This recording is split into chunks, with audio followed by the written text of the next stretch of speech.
Mr. President, the American credit card is maxed out. We continue to add about $1 trillion or $1.5 trillion to that credit card every single year to where it's now at $14 trillion. And the amazing thing, Mr. President, is right now it's about noon here, and between now and midnight tonight, when this continuing resolution expires, and if nothing is done, the government would shut down, we will add more than $2 billion to that debt. In a 12-hour time period, between noon right now and midnight tonight, we will add another more than $2 billion to that $14 trillion debt that's growing literally by the hour. And so we have a crisis in this country. And we've had experts tell us, the former chairman of the Federal Reserve, Alan Greenspan, say that there's a 50% probability that we will see a debt crisis in the next 2 to 3 years. Now, just interestingly enough, there was a story this morning in the Wall Street Journal that says Europe's central bank became the first monetary authority in a major developed economy to raise interest rates since the global financial crisis struck, a sign that an era of cheap credit is coming to a close. Then it goes on to say the ECB increased its benchmark by a quarter point to 1.25%. Now, Mr. President, if we started to see an upward tick in interest rates, it would have profound impact on the deficit and on the debt, because the experts also tell us, the Congressional Budget Office and others, that for every 1 percentage point increase in interest rates, it would cost about $140 billion every single year. Now, to put that into perspective, the interest on the debt in the year 2015, if we stay on our current trajectory, will exceed the amount that we spend for defense. So we will be spending more on interest on the debt than we actually spend defending this country in 2015. Now, that's assuming we don't see any kind of an increase in interest rates. But if we were to see, as I said earlier, as much as a 1% increase in interest rates, that adds $140 billion every single year in interest costs to finance the debt. This is a serious situation which requires serious action. Now, we have in front of us a continuing resolution to fund the government because we didn't get the work done last year. The Democrat majorities here in the Congress last year did not pass a budget, didn't pass a single appropriation bill. And so we are doing the unfinished work of last year. We're in the now 6th continuing resolution, which, as I said, expires tonight at midnight. If nothing is done, the government would shut down.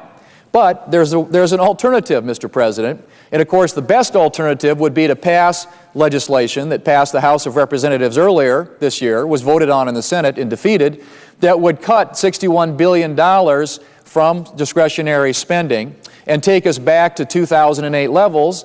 And if just to remind my colleagues, in the last 2 years, discretionary spending has increased 24%. That's if you don't include stimulus money. If you add stimulus money, it was 84%. We've seen discretionary spending increase in the last 2 years by 24% at a time when inflation in this country was 2%. So we were spending at a rate that was literally more than 10 times the rate of inflation. I don't think the American people would think it's unreasonable when you're running $1.5 trillion deficits every year, when you have a $14 trillion debt, to think that we ought to be able to go back to 2008 spending levels. That is what the House bill did that failed here in the Senate, and so that triggered a negotiation which is ongoing. But my point very simply, Mr. President, is there is a solution in front of us now that would prevent at midnight tonight the government from shutting down. And it would also fund our troops through the end of this fiscal year, which ends on September 30th. So all we have to do here in the Senate is the majority leader, all he has to do is call up that House-passed bill. We move that. It would fund the government for another week until the negotiators can come to a final conclusion on a longer-term funding resolution that would take us through to the end of the fiscal year. It's very simple. There's a very simple answer to all this. And so there's a big debate about that particular short-term funding resolution. They say, well, maybe it cuts too deeply. Well, all the cuts that are in that short-term funding resolution are cuts that have been agreed upon largely by both sides, by both Democrats and Republicans. And it's to the tune of about $12 billion, which is significantly less than the number that both sides have agreed we ought to cut from the budget this year. It also, as I said, would fund the military, really important that we fund our troops, that we not put our military, when we're trying to fight 2 wars and perhaps 3, at risk of not having the funding that's necessary for them to conduct their very important duties. And so it would fund the military through the end of this fiscal year. So why will it not be picked up and passed by the majority leader here in the United States Senate? Well, according to our colleagues on the other side, it is because of these ideological riders, this rigid partisanship, this insisting upon things that just absolutely don't have any support here in the United States Congress. Well, I want to point out something that in 2009, the other side was singing a very different tune. Because at that time, they were passing a big spending bill, and at that time, President Obama and then Speaker Pelosi loaded such riders onto a government funding bill similar to the one now being negotiated. And a senior Democrat aide is saying, well, they're not comparable. Well, many of the same provisions, in fact, one of them was an abortion provision that was included in that particular spending bill. And what it goes on here to say, and this is quoting a Democrat aide later on, there is a difference between including riders on a bill when they are supported by a majority of the Senate and just need a vehicle, and including riders on a bill because a minority is trying to ram through something that would not have support on its own. Well, just to point out, the rider that was added by the House Republicans on the short-term spending bill is a ban on taxpayer funding of abortions here in Washington, D.C. It would affect 1 city in the country. And interestingly enough, Mr. President, it is a position that has been supported repeatedly by the leadership on the other side. The majority leader, Senator Reid, has voted for this very ban 10 times since 1995. The majority whip, Senator Durbin, has voted for this very ban 9 times since 1995. And, believe it or not, the President of the United States, when he was a member of the United States Senate, voted for that ban twice.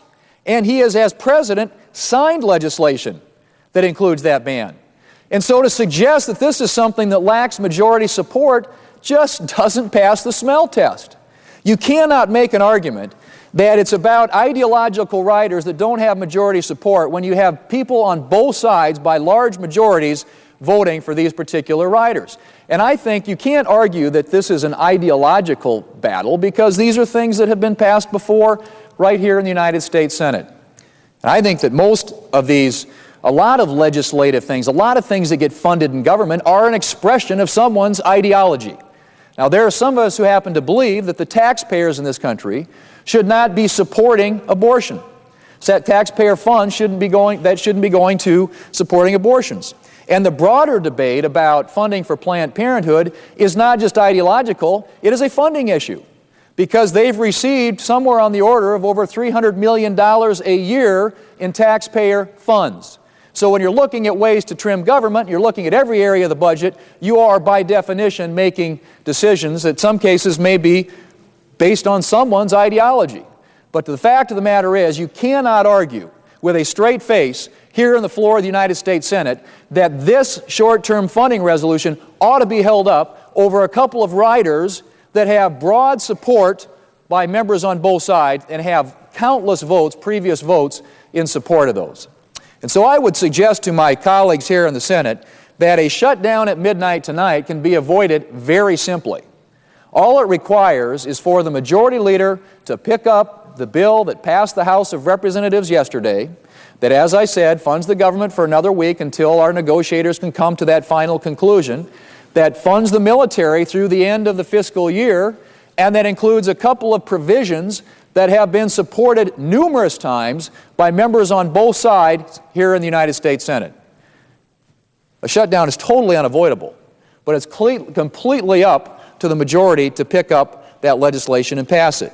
Now, we can't afford to wait to deal with out-of-control spending and debt for the reasons that I just mentioned. Over 40 cents of every dollar that we spend at the federal level is borrowed. As I said before, we've seen discretionary spending increase by 24% over the past 2 years. What the House Republicans have proposed in terms of spending reductions, I think by any definition, I think the American people would find it to be very, very reasonable. It represents literally less than 2% of total federal spending. at a time when most Americans are tightening their belts, most small businesses are tightening their belts, families are having to make hard budget decisions. At least here in Washington, we ought to be making decisions that are in the best interest of getting this country back on track so that we aren't spending money that we don't have, so that we are living within our means, and so that we aren't saddling future generations with an enormous burden of debt, which isn't fair to them, and which, by the way, also has a profound impact on the economy. Everybody makes the argument up here that somehow if we reduce federal spending that it's going to hurt the economy. Well, I would argue the opposite. If we don't get federal spending under control, it's going to hurt the economy. Because you're going to see these kinds of impacts. You're going to see interest rates start going up, you're going to see inflation start going up, and you're going to have people not making decisions about hiring out there in our economy because they don't believe that Washington, D.C. has gotten the message about getting spending and debt under control. And so I would argue to my colleagues, Mr. President, that we have a solution, a very simple solution in front of us. It certainly doesn't necessitate at midnight tonight the government shutting down. I don't think that's in anybody's best interest. I don't know of anybody on this side of the aisle who wants to see that happen. All we're simply saying is it is high time that this government started to live within its means, started to stop spending money that it doesn't have, and starts putting us on a fiscal path that will ensure that this country is around for future generations of Americans, and that we don't have young people in the future carrying around an $88,000 debt, which is what their debt will be in a few short years if we don't take steps to get federal spending and federal debt under control. So I urge my colleagues, and I would ask the senator from New York got up and said, please, Republicans, don't shut the government down. I would say to my colleagues on the other side, it's very simple. The majority leader just picks up the House-passed bill, passes it, and this crisis is averted. And the negotiators can continue their discussions on a longer-term solution, which it sounds like they're very close to coming to a conclusion on. That's all that it would require. It's a very simple solution, and I hope that my colleagues will do it and that we can make sure the government continues to function, but that we start to get spending and debt under control. Mr. President, I yield the floor.